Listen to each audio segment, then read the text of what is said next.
Hello viewers and welcome back to another video on the channel. And today we're going to be talking about Manchester United again. And yes, it's been a while since I've done a long form video. A couple days or a week or so. Maybe just because I've been busy and I had to focus on the shorts. It's okay though. We're back. We're going to be talking about Manchester United today.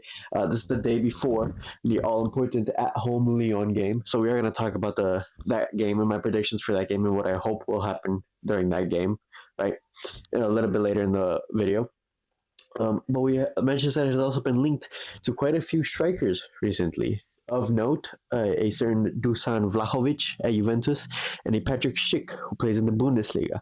And as I mentioned before on the shorts, on the video previously, right? These are the type of strikers that I would personally like to see come to United. Now, out of the two, and I'll tell you why, right? I'm leaning towards Patrick Schick. Statistically, he's slightly better than Vlahovic in terms of he's a 1 and 2 striker. He scores 1 goal every 2 games, which might not sound impressive, but it's better than what we've had recently at United, especially. But anyway, statistically, he's a solid striker. He's tall, so he fits the profile of being that poacher we could cross the ball to. He's physical. He's decently, relatively fast. However, he is 29 years old, and I know for some people that may be a large concern. He's older, but I think that's what we need, because I think with a Patrick Schick at 29, we get at least until he's 32, and then we begin to phase him out of the team, right? Phase him out as in playing on the bench and everything. And I think by the time he's 32, Rasmus Højlund or Joshua Zirkzee is going to be ready to take up the mantle as Manchester United's first team striker or first striker. Now, there are arguments to have, right, for Vlahovic, right? Proven striker. Well, proven-ish striker. He's done okay at Juventus. He hasn't really lit the world on fire, right? In my opinion, but he is better, at least more experienced-wise, than what we have currently at the team. Now, there have been a couple rumors, couple of discussions online of selling Rasmus Højlund, and my problem with that is that we'd be left with Joshua Zirkzee, who I believe is a better shadow striker playing in that number 10 role for Ruben Amorim than an actual out-and-out striker. Don't get me wrong, he has shown glimpses of being an actual out-and-out striker. However, I think he's better suited for that role. However, if we sell Rasmus Højlund, I'll have to accept it. I don't want to personally sell Rasmus Højlund. I think under the right tutelage of the manager, under an experienced striker, he can really learn and develop his game here. But it is what it is, right? The club will do what the club will do, because at the end of the day, the club needs to make money. Unfortunately, we are a selling club currently under this ownership. But I would personally pick Patrick Schick. Now, I'll tell you why. Patrick Schick is touted to be available from anywhere from, I think he was 25 to 30 million euro. No, it was pounds. Or maybe euros. It might be euros. And I'm not sure the conversion in Great British pounds, but we'll go with euros. For 25 to 30 million euros for Patrick Schick, I'd be completely okay with that. Why? We get an experienced striker, a proven striker, a striker that can go up to a Garnacho, can go up to a Bruno and be like, give me the ball. I need the ball to be able to score. All of this stuff, right? That we mentioned is an issue, right? Because like we said before, a Joshua Zirkzee, a Rasmus Højlund, they can't go up to an Alejandro Garnacho and be like, give me the ball. I need the ball. Give me. You know, it's that type of scenario, right? Whereas an experienced striker can, and he would do that. And I also think if we are going to sell Rasmus Højlund, which, again, I'm currently opposed to it, but for those of you that want a Liam Delap, a younger striker, or to bring through Obi right now, or at least next season, right? I think it would work much better if we get an experienced striker, obviously, but an experienced striker that can come at a relatively affordable price. Because say we want to get Liam Delap, who's been touted to be available from anywhere from 40 to 60 million, right? Okay, expensive, way too expensive to spend on a youth player. If we get the lap for 40 and Patrick Schick for 25 to 30 or 20, whatever the exact price is, I think that would be much better. Personally, I think we get Patrick Schick, we have Rasmus Højlund, we have Joshua Zirkzee, and we have Obi Martin coming through. I think that's our strikers for next season. And we use that money that we save on investing in a big striker, big name striker, and we invest in other parts of the squad, because we know Manchester need another right wing back. They'll probably need another left wing back if we sell Luke Shaw, which there are rumors that that's going to happen. We're going to need another center back. Personally, I think center back is a really important topic, even though we have been stronger at center back this year than in other years. Right? I think Harry Maguire has come into his own in that three at the back system, and he is relatively okay to stay if he can stay fit. But I think a Lindelof needs to go, especially in recent games. Has not been on his game. I don't want to say he looks checked out, but he's not the Lindelof of old where we were like, oh my God, Lindelof or Maguire. You know what I mean? We need to get rid of Lindelof. We need to bring in a center back, at least one, probably two center backs. We need the wing backs. We need another midfielder. We need probably a number 10. In my opinion, we need two number 10s. If we get the experienced striker that we need and are craving at United, who has the quality to play for United for a relatively okay price, in my opinion, Patrick Schick is the guy, right? Now, don't get me wrong. I would love, and I've said this before, I would love a Victor Osimhen. I would love a Gyökeres, right? But they're just too expensive. Manchester United does not have the budget right now. Even if we win the Europa League and qualify for the Champions League, think about we spend 60, 70 million on a Gyökeres or an Osimhen, right? We're still going to have the same issue where we don't have number 10s that can get them the ball. We still have the issue where the wingbacks, Dorgu, he's doing okay, right? But he's 20 years old. He's just coming into the team. He's going to need a year, 2, maybe even 3 years before we see him establish himself as that out and out left wing back for Manchester United, right? If we are to keep Ruben Amorim, which we'll talk about the Ruben Amorim discussion in a bit, but I have my opinion on that. But right, and that for that reason also, I'd like to quickly mention that I would also take another more experienced, relatively established left wing back, right? Because say Luke Shaw leaves, who do we have left? Dorgu, because Ruben Amorim clearly doesn't want Malacia, loaned him out, and we know that Ruben Amorim loans out players in the hopes, or at least we think, at least I believe that he loaned out Rashford, Anthony, Malacia to get them game time, to get them in the shop window, right? They do good at Aston Villa, at Betis, at I forget where Malacia is at, but they do good there. They get a little bit of eyes on them. We can sell them for a higher profit, right? So we need a left wing back. That's a high priority target, and it has to be an experienced left wing back, in my opinion, because we need the same issue with the striker, right? We need an experienced striker to mentor the younger strikers. We need an experienced left wing back if we do sell Luke Shaw, which, like I said, it's been touted to potentially happen. It may not happen. We'll have to see what the club does in that scenario. It's kind of cooled off lately. Haven't really heard much about that, but we'll see. So, in my opinion, experienced Schick is a striker that we should go for. Relatively cheap for a striker these days, so Schick is the guy that we should go for. But and then we did talk about strikers, and we're still talking about strikers. Let's talk about Joshua Zirkzee. And reports are claiming that this injury that he picked up is a multi-week injury. At least he'll be out for a few weeks, right? Now, the season's coming to an end in a few weeks. He might not be back for the end of the season, right? Maybe if we get to the semifinals, we get through the semifinals of the Europa League, maybe he'll be back for the final of the Europa League. But even then, think about it, he'll be out for however many weeks that is. He won't just go straight into the starting lineup, right? It's sad because I feel like Joshua Zirkzee was finally coming into his own, right? He was finally becoming a little bit more selfish, which we want to see as the United striker, right? We want the striker. I see Joshua Zirkzee currently as a premature Harry Kane. He likes dropping back into the midfield. He likes dropping down. He likes giving passes. And wonderful, great. But what we need at United, especially in this Ruben Amorim system, is a striker that's in the box, will score, will want the ball, will be able to put the ball in the back of the net when we need to, right? So we saw that in the Lyon game. Joshua Zirkzee was playing more of that archetype striker, right? And him being injured, it's really going to put a strain on the team, right? Obi Martin not registered for the Europa League, so it's going to be Rasmus in the Europa League against Lyon, and if we get through Lyon, which I think we will, and I hope we will, he'll be Rasmus in the semifinal, right? So I just wanted to briefly talk about it, right?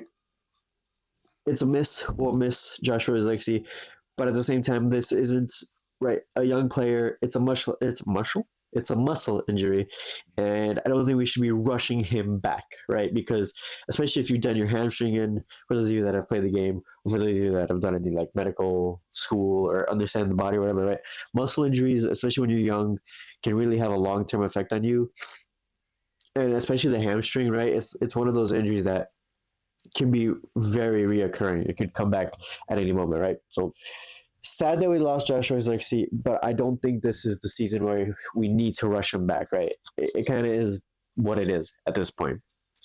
But as we mentioned, Rasmus Hoyland being the striker for Lyon, right? Let's talk about that Lyon prediction. And honestly, I think Manchester United will win this game at home. I think we'll win. I'm going to predict a bold 2-0 win. I think if we play Harry Maguire, we know that Matthias de Ligt is injured, or we haven't gotten an update from him, so I don't think Matthias de Ligt will play. But if we play Harry Maguire instead of Victor Lindelof, which I hope because Victor Lindelof has been iffy lately, Harry Maguire and that back line with the Masarawi or the Yoro. Apparently, I've heard that Aiden Heaven is back. I'm not sure about that, but I think that back line of Harry Maguire, Euro, and Mazarawi can keep a clean sheet against Lyon at Old Trafford, right? So that's why I'm going to predict that we will win a 2-0 win. And I think that what I don't want to see, though, is a Bruno Fernandes false line, which I've heard murmurs online about it happening, and I don't. Just put Rasmus Hoyland up top. But the lineup is interesting, right? Because it has to be Delo at wingback. It has to be Dorgu at left wingback, in my opinion. And we know the back line, what it has to be. But the midfield is interesting because in my opinion, we need to go attacking in this game. We need to get on top of the ball. We need to score a goal fast. I don't want to see this game drag on 0-0 past halftime because the longer we wait, the more chance of one mistake can cost us the whole game, right? I want to be proactive in this game, and I want to get ahead of them, ahead of Lyon quickly. So in my opinion, I would play Ugarte, but it'll probably be Casemiro only because he got rested at the weekend. But whatever we do, we have to play a defensive midfielder and Bruno next time. And I think Bruno in that pivot role helps majorly with one of the main issues I mentioned, which is ball progression from the back to the final third, right?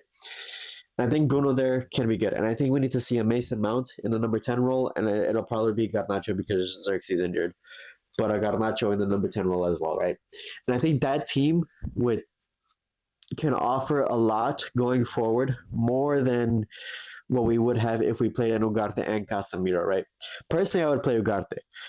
But it's crazy to me to see that a lot of people online and rumors from reporters, right, are really dogging on Ugarte. And it's crazy to me because it's his first season. Sure, he hasn't set the world on fire, but even against Newcastle, in my opinion, he was one of the best players on the pitch for United against Newcastle, right? It wasn't a pretty performance, but he did his role to the best of what he could have done, right, in that scenario. And I don't think putting Casemiro in would have changed anything, right? Because there were more issues than just the midfield against Newcastle. So I don't understand this Ugarte hate, and I don't understand this Ugarte needs to move on or needs to sell Ugarte yet. I'd say give him another season. Personally, I think Ugarte's done pretty okay, pretty decently at Manchester United in that CDM role. Now, don't get me wrong, he was first choice CDM, and then he's kind of fallen out. Well, I'm not really sure what Ruben Amorim has done, who he prefers, because we saw Casemiro fall out of being the first choice CDM, then Ugarte became the first choice, and now it's kind of flipping it. So it's interesting to see that discussion, Casemiro or Ugarte. But if we're getting rid of a CDM, which means we need to bring in another CDM, then we need to keep Ugarte and we need to put our trust in Ugarte, because personally, I think Casemiro's legs are gone.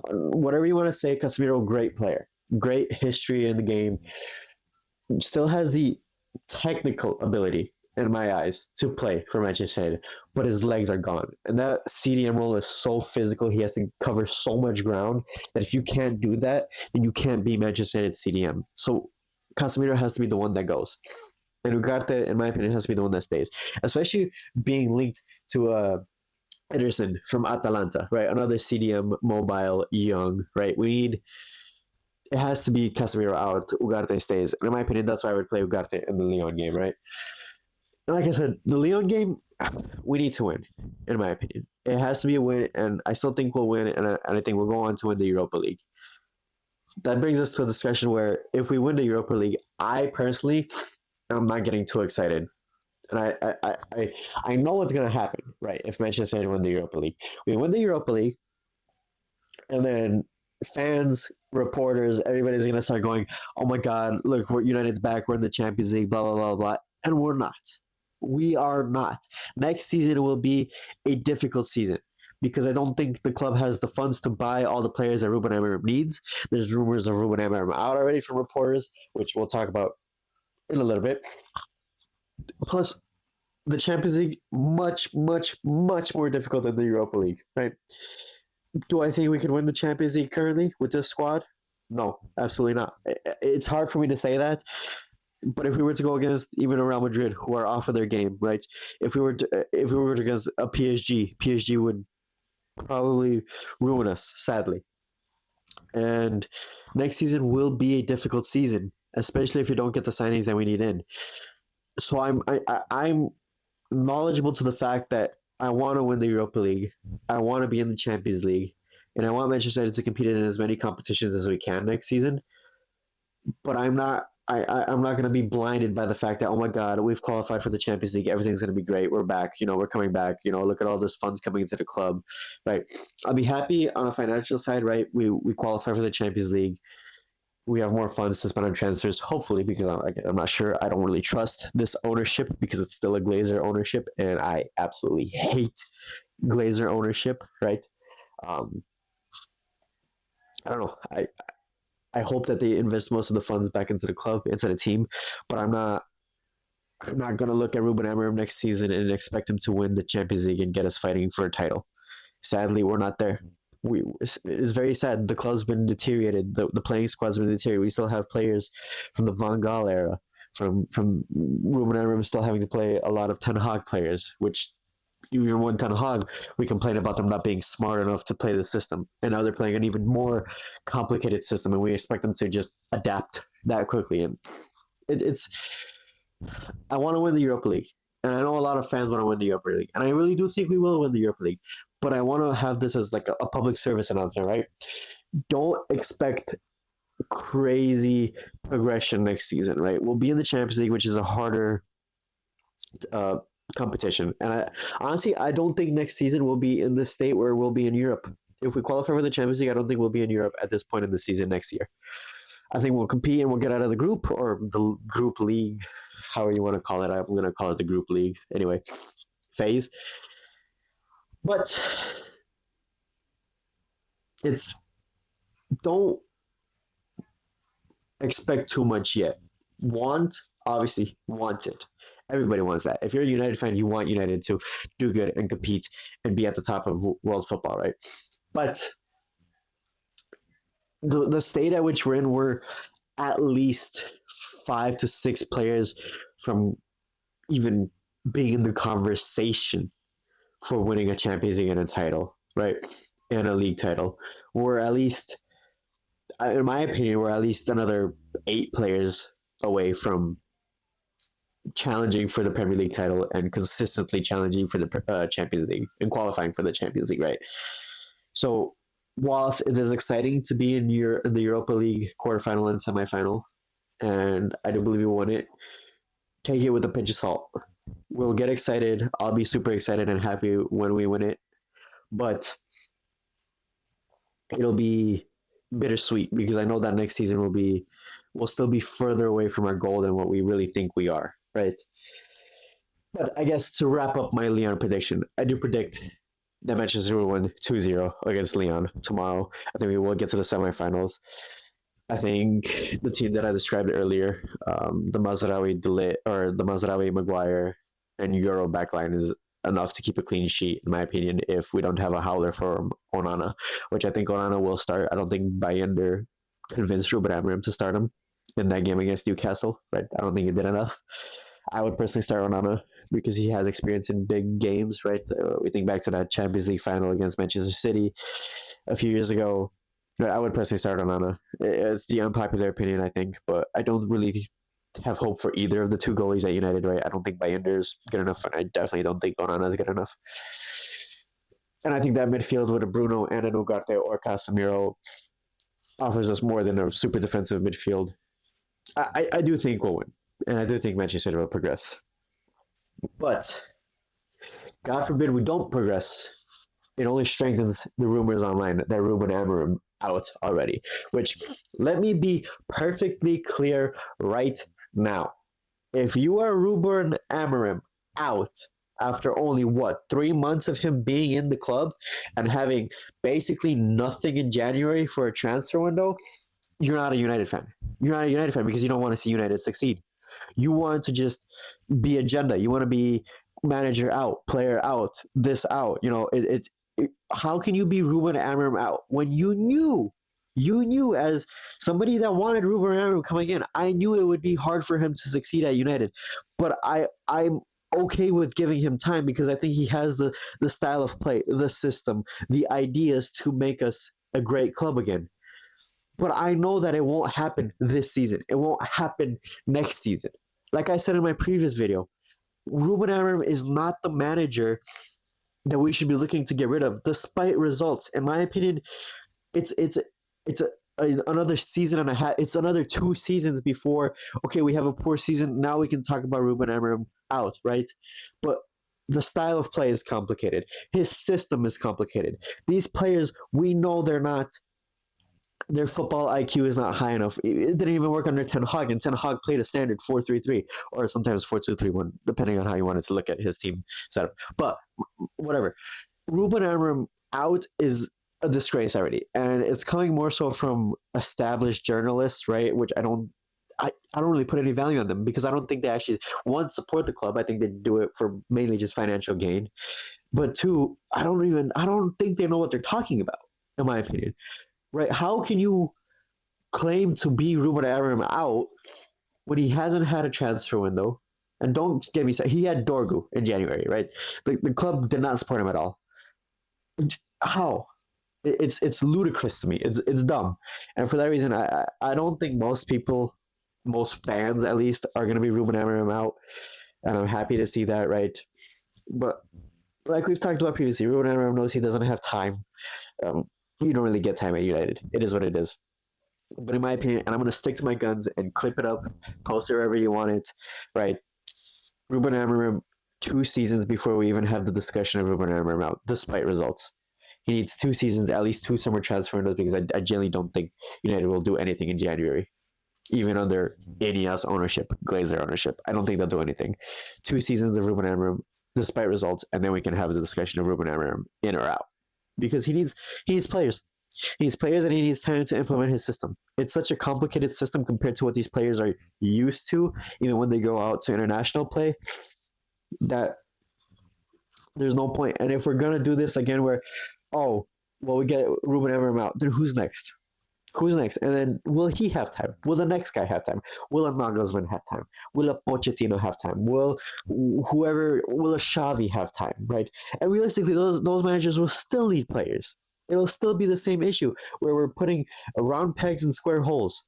It's dumb because you hire a Xavi, he's still going to want his own players. You hire a Pochettino or Nagelsmann, he's still going to want his own players. He's still going to need his own players to build their system or build their style of play around their system. Because we know these United players can't do it. They haven't shown us any sign that they can do it. Some of them I do believe can be coached to do it. Some of them I do believe can grow into positions or adapt to new positions and new systems. But some of them, they're either towards the end of their careers, they're checked out, they want to move clubs, they want to, whatever the case may be. And any manager you bring in won't succeed with this current crop of players unless you give them 2 or 3 years without the fear of sacked or get out or this, So that's my 2 cents on this whole Ruben Amorim situation. And honestly, I think it's disgraceful that trained journalists want Ruben Amorim out. Okay, get out of here. But honestly, it's hard for me. It's hard as a United fan right now, right? Because obviously you want to win the Europa League. You want to compete in all the competitions, right?